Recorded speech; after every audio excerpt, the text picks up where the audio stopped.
If you're looking to trade futures, welcome. By the end of this video, you'll understand some basics of how to trade futures and how to place your first futures trade using thinkorswim papermoney, a trading simulation platform. Don't worry, we're going to walk you through everything step by step. My name is Cameron May, and I'm an education coach at Charles Schwab. First, we'll dig into a few of the basics about futures and how they work. Next, we'll walk through a speculative trading strategy. Then we'll show you how to place a basic practice futures trade on the thinkorswim papermoney platform. Futures aren't for everyone. The futures market can be fast-moving with a high degree of risk, so education is essential for anyone interested in trading it. Before trading futures with real money, traders at Schwab must have a margin account with futures approval, but you can use the papermoney simulated trading platform to practice trading futures anytime without actual cash. Let's start with some definitions. A futures contract is an agreement to buy or sell an asset at a predetermined price at a specified time in the future. It's what's called a derivative because the contract derives its value from an underlying asset. This allows traders to use futures to speculate on the price movement of things like commodities or stock indexes. In this video, we're going to focus on trading futures on the S&P 500 stock index, which can allow traders to potentially profit from price changes in the S&P 500 without having to buy all the stocks in the index. The contract we'll look at is the Micro E-mini S&P 500 Index Futures, which is traded using the symbol /MES. Futures can offer traders some advantages. For example, futures can be traded close to around the clock. Different types of futures products have different trading hours, but at Schwab, clients can trade /MES futures from 6 p.m. Eastern Time in the US all the way until 5 p.m. Eastern Time the following afternoon, Sunday to Friday. This allows traders to react to global events outside of US stock market hours. Futures also offer traders leverage, which lets them use a relatively small amount of capital to trade a large position. That capital is a good faith deposit called the initial margin requirement and is the amount of cash you have to initially commit to enter a futures position. Leverage on a futures contract comes from the fact that the initial margin requirement is usually a fraction of the notional value of the contract. Futures have a smaller initial margin requirement than stocks, and there are no intraday trade limits. Keep in mind that although the initial margin requirement is typically lower for futures than for stocks, futures don't offer some of the potential benefits of owning stocks, like voting rights or dividends. Additionally, futures contracts expire after a set period of time. Because traders can use that little bit of money to enter a large position, small changes in the underlying can translate into large gains. However, the opposite is also true. Leverage can magnify losses quickly and with smaller price movements. I'll walk through a basic example futures trade to show how this can play out. Let's say trader A is bullish on the S&P 500 and buys a Micro E-mini futures contract. You can short or sell futures, but in this video, we're just going to focus on going long, which is another way of saying buying. For this example, we'll say that MES is trading at 5,600, which is a notional value of $28,000. Notional value is the cash equivalent value to owning the underlying asset or the contract's total value. In other words, if you wanted to buy a portfolio that reflected the S&P 500 with the same value as an MES contract, you'd have to invest $28,000. However, by using a futures contract, trader A can put down a fraction of the contract's $28,000 notional value. Margin is set by the futures exchange and is typically 3% to 12% of the contract's notional value. Some brokers may choose a higher requirement. Therefore, initial margin can change at any time. In this example, let's say the initial margin requirement is $2,073 for trader A, plus commissions and exchange fees. There are two margins they need to be aware of when trading futures. In addition to initial margin, there's also maintenance margin. Maintenance margin is lower than initial margin. Typically, the initial margin requirement will be 110% of the maintenance margin requirement. When traders first enter a futures position, they need to put up the initial margin requirement. However, after establishing the position, traders are held to the maintenance margin requirement. Falling below this maintenance requirement would trigger a margin call. Let's look at an example to help illustrate initial and maintenance margin levels. For this example, Trader A has an initial margin of $2,073, their maintenance margin is $1,885, and their account balance is also $2,073. The cash for the initial margin is automatically set aside in their account once the order is entered. The next day, the S&P 500 falls 20 points. Let's see how this affects our trader. There's minimum price fluctuation for contracts called the tick size, and for MES it's 0.25 index points, or $1.25 per contract. The notional value of one contract is calculated by multiplying the current level of the index by $5. It's called the multiplier. Both are set by exchanges like CME Group or CBOE and vary from contract to contract. So with the S&P 500 falling 20 points, Trader A loses $100. To understand what this does to the trader's balance, let's discuss settlement. At the end of each trading day, futures trades are settled, or what's called mark to market. This is where the daily gains or losses are credited to or subtracted from the account's cash. Traders who experience a loss will incur a cash debit to their account, and traders who experience a profit will receive a cash credit. Because Trader A lost $100, their account was debited, reducing their account balance to $1,973. The next day, the S&P 500 continues to slide and loses another 20 points, or $100. Because Trader A loses another $100, after settlement, their account falls to $1,873, which is below the maintenance margin of $1,885. Because Trader A's account balance is below the maintenance margin requirement, they're issued a margin call. In order for Trader A to stay in the trade, they must bring their account balance back up to the initial margin requirement of $2,073. This could include depositing more money, closing a position, or having their existing position appreciate. The funds are typically due the day they are issued, which would require action from the client or possibly the firm. In some cases, a longer time frame may be possible, but it's not guaranteed. The next day, the S&P 500 rallies 45 points. That movement would mean Trader A's account increases by $225 and is now $2,098. Their account balance is back above the initial margin requirement, which means if immediate action was not required, it could settle there at the end of the day, and the margin call would be satisfied. Remember, if their position hadn't appreciated in value and immediate action by the firm had not been necessary, the trader would have been required to add funds or close their position. To end our example, let's see how the trader fared. Trader A's account started at $2,073 and ended with $2,098 for a return of 1.2%. Now that we've covered the basics of how stock index futures work, we're ready to jump into thinkorswim to run a paper trade. I'm going to show you a speculative bullish intraday trade strategy.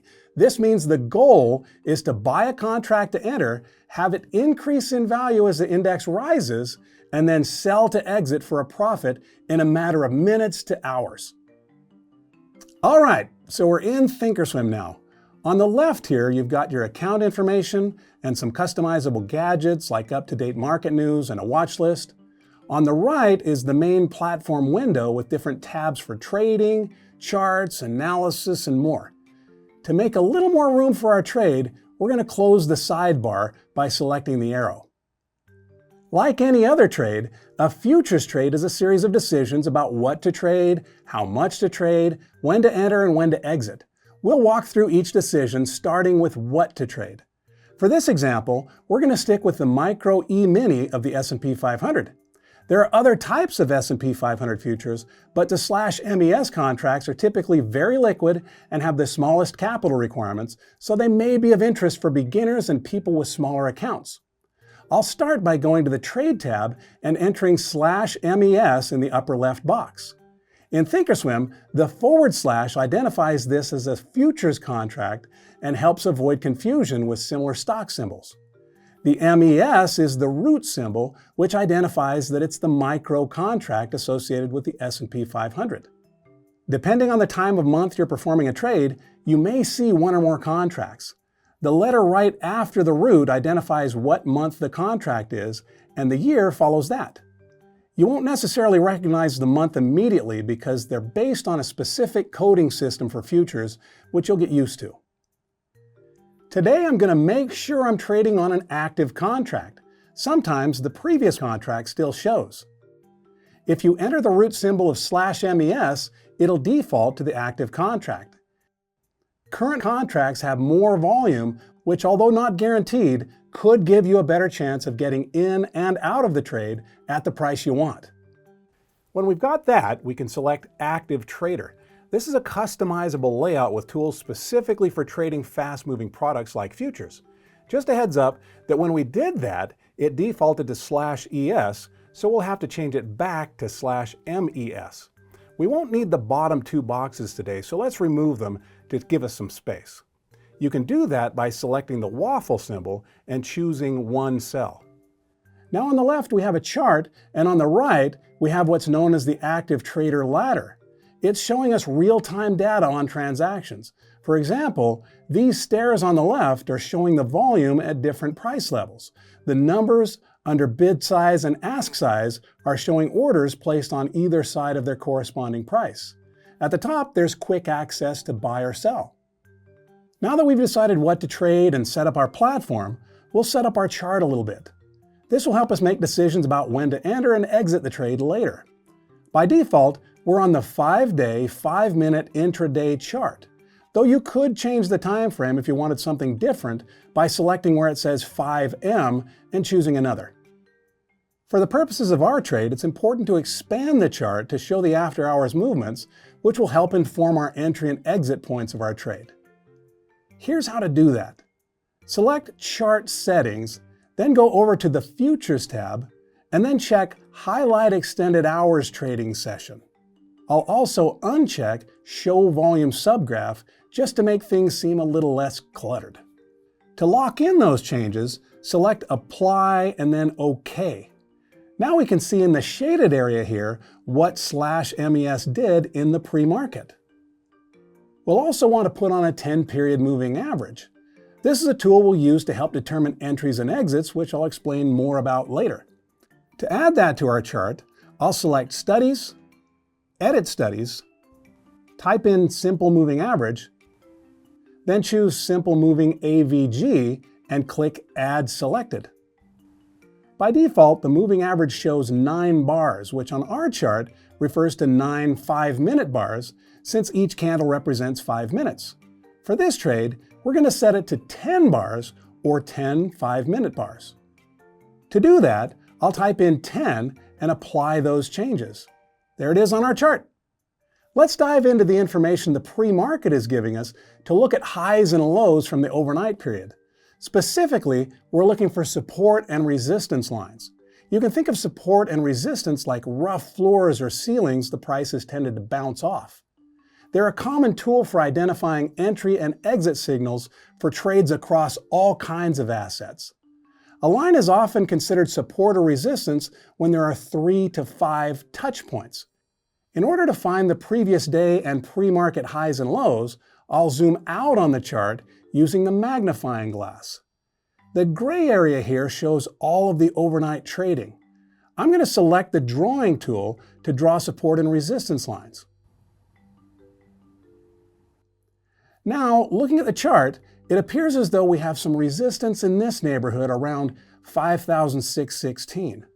To draw that resistance line, left-click where you want it to start. It doesn't need to be exact. By default, the line will shoot off to the right. Click again on another point along the line to lock it in. One customization I like to make is to have the number the line represents appear on the line. It makes it easier to check in with throughout the day. To add that, right-click on the line, and then where it says Show Price, select the arrow to change it to On the Right. Then select Save as Default so the change is remembered going forward. Click OK, and you can see here the number 5,616.05 appearing on the right side of the line. Now we're going to identify the low from yesterday. To do that, we'll left-click around 5,577 and then left-click again to draw it in there. You'll notice it did drop to a low of around 5,561, but remember, we want several touch points on our lines. Also, around the open of the day, I'm going to draw this resistance line around 5,629. One other customization I personally like to add is some space to the right of the chart so I'm not looking right at the edge and have some room to project price. To do that, I'll select the gear here, then time axis, expansion area, and enter 20 bars. That gives us some room. When trading futures, many traders identify two potential exits. One for if the trade goes your way, called a price target, and one for if the trade moves against you, called a stop order. Having a predetermined target can help you counteract greed and take profits before your gains evaporate. It may be frustrating to miss out on gains if the index keeps rising after you exit, but having a plan and being consistent can help manage risk over time.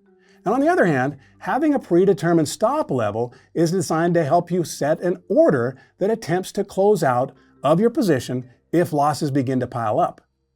Now the market has already opened, but I'm going to use price movement from the beginning of the day to show you an example of how to use support and resistance to identify potential entries and exits. For bullish entry signals, traders often look for a bounce, where price touches then bounces off support, or a breakout, where price breaks through what had been a resistance level. They then project a target exit based on the distance between the previous level of support and resistance. This is an extremely basic strategy for identifying entries and exits that we're using as a demonstration. You can learn more sophisticated strategies over time. Based on the support and resistance line we're seeing here between 5,629 and 5,616, a possible bullish entry point could be a break above that 5,629 line we drew. If that turned out to be the case, we might put a stop at 5,616. To the upside, because the difference between our support and resistance lines is about 15 points, you might set a price target at about 5,645. So now that we've identified our possible entry and exits, let me show you how the platform can help. With how quickly the futures market moves, manually entering single orders to enter and exit can be challenging. Instead, when we place the trade, we'll use what's known as a bracket order. A bracket order allows you to set one limit order at your target and a stop order at your stop level. Limit and stop orders remain working until the product you're trading hits the price specified in one of the orders, or they're manually canceled. When the price of either order is hit, that order could then fill and then cancel the order which did not trigger. The bracket's objective is to simultaneously help protect against a trade going poorly while positioning us for hopefully locking in upside gains. Remember though, there's never any guarantee your order will fill at the price you intend or at all. This is a powerful feature of thinkorswim because it allows you to build a complex order ahead of time and then send it off quickly when an opportunity comes along. I'm going to select the arrow to open up the drop-down menu and head over to where it says Template. If you don't see Template, just go into Settings and add Order Template Selector into your current set. Change the template setting to TRG with bracket. That gives us a range of new options, and what you want to look at is the stop and the limit. The stop is the lowest you want the price to go before triggering the exit order. The limit is the price you're hoping to reach to exit the trade profitably. To determine our exits and entries for our pre-market example, I'll use the support and resistance lines at 5,616 and 5,629. That's about a 15-point run, generally speaking. In this case, I'd likely set my entry at 5,630, my stop order at 5,616, and then using the 15-point difference between support and resistance, my price target could be about 5,645, 15 points up from my entry signal. This is just an example I'm walking through, but if I were going to actually send this trade, I'd change the number where it says offset to plus 15 and minus 15 to set up the bracket we've been discussing. This just being a test, I can use the arrow here to slide over to see if my entry would have been triggered. The first candle closed at 5,635, and that would have been my buy signal. Clicking over a few more candles, you'll notice the volatility. It's a good idea for new futures traders to consider avoiding the first 30 minutes of the trading day to avoid the volatility that's typically present. Moving a few more bars over, and there we have it. Our price target of 5,645 would have been hit, and we could have been out for a profit. So let's look for another similar entry opportunity and place the paper trade for real now. The rest of the day, conditions have turned to not be ideal for a bullish trade on the micro E-mini S&P 500, but there's a lesson to be learned from that. Be aware of earnings reports, Fed announcements, economic data like the jobs reports, and when they're coming up. New information can cause ripples of volatility in the futures market. Today, a few companies had earnings misses that turned a bullish start to the day into a bearish one. But now towards the end of the day, the S&P has leveled off. What we were looking for was a price pattern to hold at an intraday level, which we're seeing right here around 5,605.